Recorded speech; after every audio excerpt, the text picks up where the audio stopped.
Assalamu alaikum. Just 2 months ago, I left the country I was living in for 4.5 years and I moved to a brand new country, Algeria. After having lived in the UK, Saudi Arabia, the UAE and Turkey, I moved to a fifth new country to live in. After I've got my family, I've established my family and I'm moving to a brand new country. So why am I here? And why did I come here and what's happening? Inshallah, from this video, you can learn the best approach of coming to a brand new country, how to find the right area, the right place to go and make those types of decisions. So firstly, why did I leave the country I was living in? I was living in Turkey for 4.5 years and it was great. It was amazing. I was in Istanbul, in one of the best areas of Istanbul, the best area of Istanbul for me at least, for what I was looking for. Really amazing place to live, alhamdulillah. However, around 2022, right, 1 year after I got there, the residency situation became a bit tough. There was always uncertainty around how long would they give you your residence permit for? Would it be 1 year? Would it be 2 years? Or would it be 6 months? And there was always uncertainty about whether they would even renew it. So for about 3.5 of the 4.5 years I was living there, there was always uncertainty around if we could stay, if they would renew us, and all of that situation. However, because it was so great there, I thought, look, let's just roll with it. If we have to leave at some point, then we have to leave, but let's take advantage of the good that's here right now.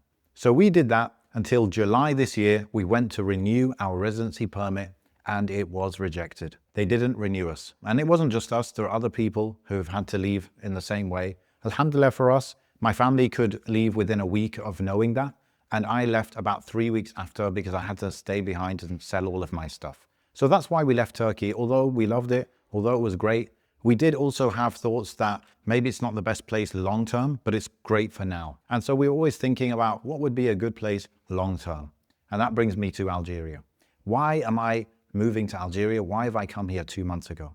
Because Algeria is where I'm from. It's where I have citizenship. It's where my parents are from, or my father is from. It's where I have family. And it's where I know the language and I know the general culture. So it was a good place to try because I never tried Algeria before. I never lived here. I was born in the UK. I was raised between the UK and the UAE. I never lived in my own country, you could say, Algeria. This is the closest country I could say is mine, because out of the countries that I'm a citizen, I feel closest, I suppose, to Algeria as a country and as a culture, etc. So we thought it's time to try. I'm Algerian, my family's Algerian. So, let's come here and try it out. So that's the main reason we are here. We also believe, of course, and I try to make it my intention, that I'm coming here not just because I have the citizenship and I don't have to worry about residency permits or anything. I'm coming here because I genuinely think it's good for me and my family's akhirah, right? And that, inshallah, would make it some type of hijrah. We're moving from a place which is not as good for our akhirah to a place that is better for our akhirah. Not that Turkey was bad for our akhirah, it was actually a great place that we were living in. But in terms of stability, I mean, that can't be good for your akhirah if you're going to be kicked out at any point. And we were forced to leave that place anyway. So that was my intention as well with coming to Algeria, that, it's a good place for our akhirah as well, inshallah. And we could talk about that in future videos. So that's why I came to Algeria. It's a place where I know, it's a place where I don't have to mess with residency permits. It's a place where if it works out, we can just stay here and stay here and stay here, and we're always going to have the right to stay here because we are citizens. On top of that, it's a pretty good location, Mediterranean location. The climate is good. The people here are all Muslims, and most people are close to the deen, at least in the way they talk, the way they generally carry themselves. They mention Allah a lot, they remember Allah a lot, and it comes up in conversations a lot. There's a lot of masajid, there's a lot of activities, alhamdulillah. So when moving to a brand new country like Algeria, what did I do in the first week? I flew from Istanbul to Algiers, which is the capital of Algeria, and the first week was crucial. I arrived at the airport. My brother was already here. He's already living here. He picked us up in his car, and we spent the first 3-4 days in an Airbnb purely driving around the city. Literally, we spent the whole day driving around the different neighborhoods. Because remember, I'm not from this city. I've never really spent much time in the capital of Algeria. I'm from the far west of Algeria. And so I needed to discover this city. Before coming here, I'd done my research online. I'd asked people that I could, but there's only so much you can know from that stuff. You need to get a feel for it yourself. So that's what I did. We drove around to all the different neighborhoods, focusing on certain neighborhoods that I'd heard would be most relevant to us. And we did that for the first 3-4 days. And very quickly I realized this is not the biggest city. Obviously I'm coming from Istanbul, which is 20 million people living there. I realized Algiers is not the biggest city. I realized that it's quite a bit of a cramped city. I noticed that the traffic's not the best, etc. I also noticed that there's actually a lot of like modern amenities or conveniences here that I never thought were available in Algeria. So I had a few different surprises. However, within about 4 days, I kind of ended up picking an area. Now this is semi-random, but it's also, there's a reason behind it. How did I pick a neighborhood where I wanted to rent? Because after 3-4 days of exploring, now I needed to move to the phase of actually looking for a place to rent. So I had heard of a sheikh. I discovered him on YouTube and I liked his material, his approach, his way of speaking, and the kind of path that he seemed to be on. So I thought, it's Friday, let's go to his masjid and see what's going on over there. So I went to that masjid and we prayed Jummah there, and it was a great vibe, right? It was obvious that this masjid was very active. There was a lot going on. And of course, we're looking for our iman. We're looking to protect our akhirah. So where is better, or what is a better way to decide on a neighborhood other than trying to go where there's active masajid and there's active people, right, in that sense.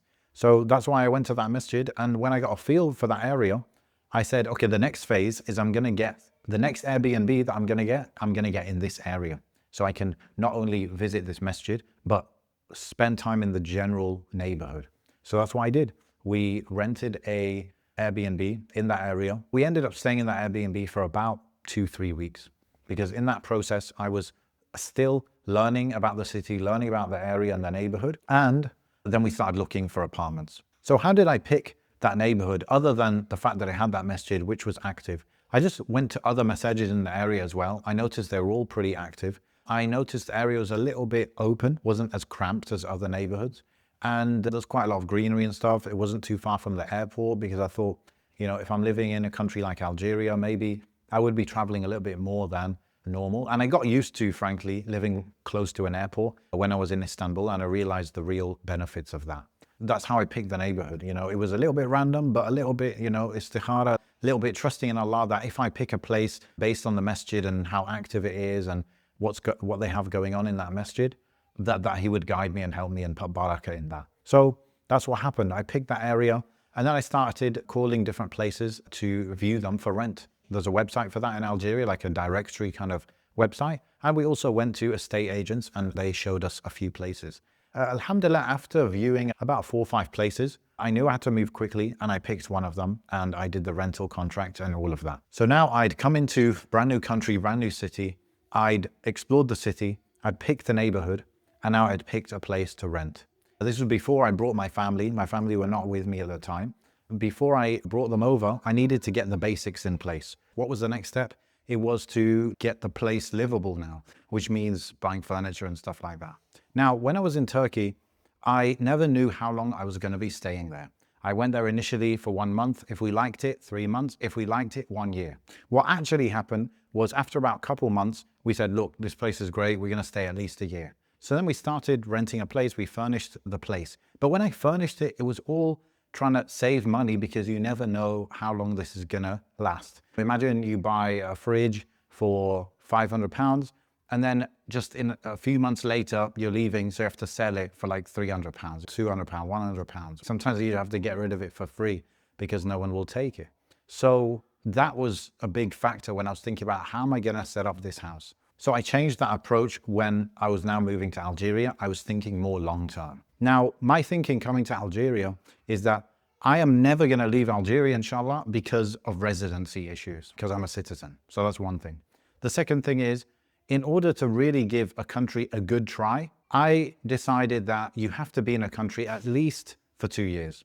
So I'm trying to commit to 2 years at least in this country. On top of that, even the place that I've rented, apparently in Algeria, it's not like Turkey. You know, in Turkey, the rent would often increase 20%, 50% every year. The rent would go up because of the crazy inflation. Now in Algeria, it's not like that. So I'm in a place with an acceptable rent and I'm committed for 2 years. So I'm thinking in that way. And I'm trying to make Algeria work because the best thing for me is for the country that I'm a citizen in, that I have family in, to work out for me and my kids in all aspects of life. So when I came to furnish this place, I bought things with a long-term mindset. And that costs a little bit more, but inshallah it's going to pay off. Because the most expensive thing actually is constantly changing country. Maybe you guys, if you've lived in the same country your whole life, you've not really experienced that. But every time you change country, you basically have to sell all your stuff for very cheap or for free, and then you have to buy brand new stuff again in another country. Whereas people that are living in the same country and city, especially for 10 years, 20 years, that sofa they buy will last them 10 years. That fridge they buy should last them 5, 10 years, especially if you buy quality. So that's the mindset I had going into this. So I bought, for example, like a bit of a higher quality washing machine, for example, because washing machines, you know, the kind of, you buy certain motors or certain parts of it that will last longer or that have longer warranties, etc. What was it? I got LG washing machine because they're known to be rock solid for like 10 years. So that's why I spent a bit more on that, just as an example. Even when it comes to a car, you know, a car is essential in Algeria if you want to live any type of human existence, unfortunately. And so I just thought, look, I need a car. There's no way around it. Cars here are very expensive secondhand. So I found a way where I could import a car from China, but it had to be a brand new one. And I made that commitment kind of thing, right? So that's the way I was approaching this time, moving to the new country. I'm going to buy things that inshallah are going to be for 5 years, 10 years, or even more. And that's really kind of different way of thinking. I've never had that thinking before. Even though I lived in the UAE for 16 years nonstop, I never was able to have that thinking of like, yeah, let's do things with a 5, 10, 20-year window. It was always a year-by-year thing. We'll see how it goes. We'll see how it goes. Even growing up with my dad, he always had like 2-year contracts. So after those 2 years, we didn't know what was going to happen. But this time, we can do what, I don't know, I see this kind of on YouTube. Some people in the UK and the US, especially in the US, they will buy a house. They'll be in that house for 10, 20, 30 years. And that house will be kitted out to the maximum. Every decision and how they change and modify the house is according to their long-term vision for their family's needs, etc. And that's the approach I'm trying to take here. Even though I'm renting, I'm not buying, but inshallah, I'm going to be here for many years. And obviously all the things I'm buying, I can take with me. So that was my approach to like setting up the house. And now we're 2 months in, I'm kind of getting into a rhythm. I did take a while to get the essentials set up. You know, this sofa here behind me took me about, you know, we only got it now, like 2 months in. That's just because it's a bit hard to get about really without a car. And there's not much choice sometimes. And you're trying to make the best decision in terms of balancing cost and everything. But alhamdulillah, we're here. My desk is arriving today, inshallah. It took a month for them to come and install it. So things have been slow. Looking forward, I'm really looking forward to getting my car, inshallah. It's going to take a couple more months for it to arrive. Once I have the car, I can take my kids to certain places. I can enroll them in certain places, just go to areas that I've not been to and explore a bit more of the city and a bit more outside of the city as well, like nature, national parks, beaches, etc. Inshallah. I can go to certain masajid for Jum'ah, for lessons or whatever it is. This is my hopes for the future. We're going to, bit by bit, buy more stuff for the house to make it more comfortable for the family. But I'm looking forward to mostly getting the car because I think that's going to be the biggest game changer for what we actually can do and take advantage of in this new country, this new setup. So this is my first 2 months in a brand new country. The country is not brand new to me, but living in this country is brand new. And look out for future videos on international living, Hijrah, and life as a kind of nomad. Assalamu alaikum.